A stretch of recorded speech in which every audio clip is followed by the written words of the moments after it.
been a little while since you put one in the win column. Much better feeling than not. Yeah, winning's a lot better than losing, I can tell you that.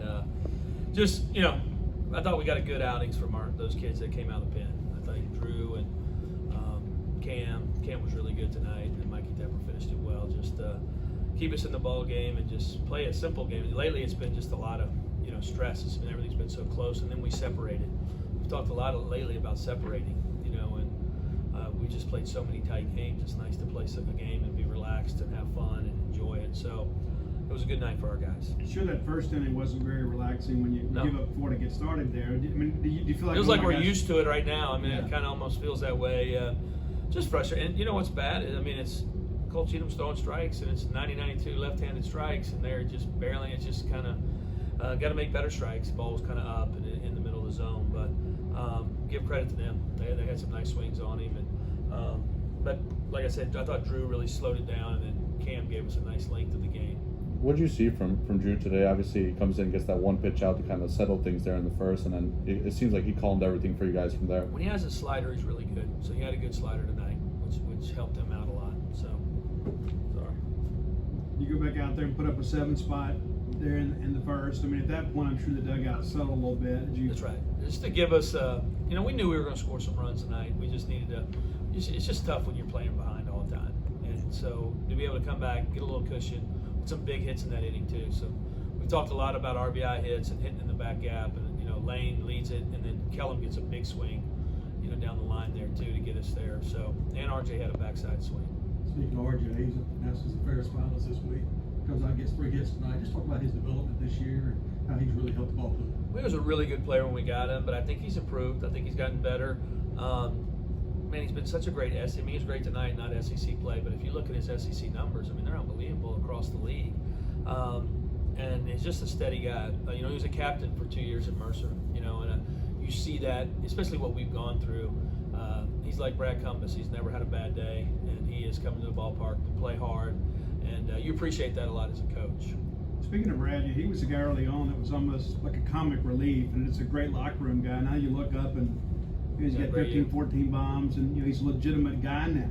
Talk about his progression development. Yeah, he's improved so much over time. We got him. It was raw. We're getting half football, half, and he could do some things early in his career. He played a little bit because he was a good defender, but him and Jake Otro, they figured out the swing over time, and the approach is probably a big piece with Brad, just not playing a ton of baseball. But he's made himself into a professional prospect. He was always had the potential, but he's made himself into a pretty good player. This is such a weird turn of events. Going back to last year, you guys are fighting for that national seed. You're 26 and 27 right now. But what's the message going into this final weekend? And I guess how's the locker room right now going into the final weekend? For all that we've gone through, our kids, they've stayed the course the whole time. The message tonight, our wind shirt has been sitting up there for about 2.5 weeks. So we shredded the wind shirt. Nobody got it tonight. And then I just challenge them to have fun this weekend. I want them to enjoy it. I just want them to be able to go out. Some of the guys are playing the dude for the last time. We'll play a lot better if we're enjoying it instead of being stressed and trying to do too much. So our message was to have fun. We're going to have fun tomorrow practice, and then we're hopefully going to jump out there and have fun and play good baseball this weekend. But, the group's handled it well. I keep telling the coaches, and I've said it to a lot of people, we could have tucked our heads, and we've lost a good many games that we shouldn't have probably, but it isn't from lack of effort. We haven't played well enough.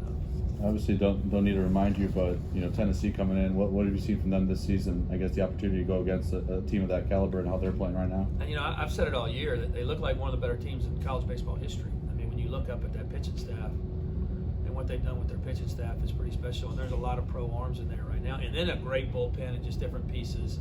And then offensively, they've done a ton too. I think they lead the league in homers and stolen bases and some different things. So we have our work cut out for us. It won't be easy, but. They've done a nice job with their program, and they got their team in a really nice position right now.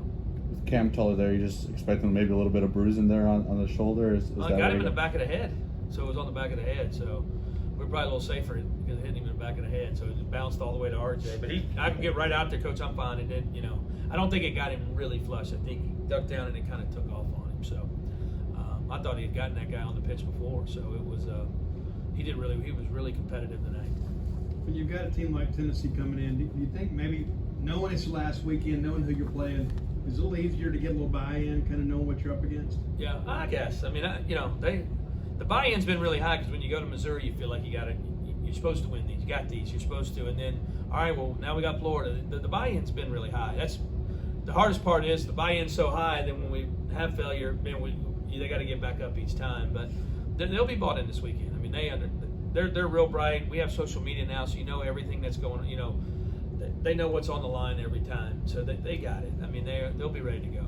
They just, like I said, I want them to enjoy this weekend. I want them to be able to go out and have fun. And I told them the pressure's off. We just go out and play. And if we play good baseball, we have a chance to win. You mentioned there kind of when you get on that high and you lose, it drops a little bit. I guess. Do you think it's a little harder in baseball? Would you have to come out, each day consecutively try to get back into it, or is it a bit easier just, coming out the next day not even thinking about it? I think baseball's easier because in football, when you get beat on a Saturday, you got to wait all week long. The coach yells at you all week long, and you got hard practices. The hard part for us has been when you lose in baseball at the end of games. That's the toughest part. And that's been our nemesis all year is we can play a good 7 innings and then boom, and that's the piece that's been the dagger for us for the most part. And our guys that are in the back end, man, I give them a lot of credit because they have had to compete and fight and pick themselves back up just because of lack of depth and everything. Thank you all.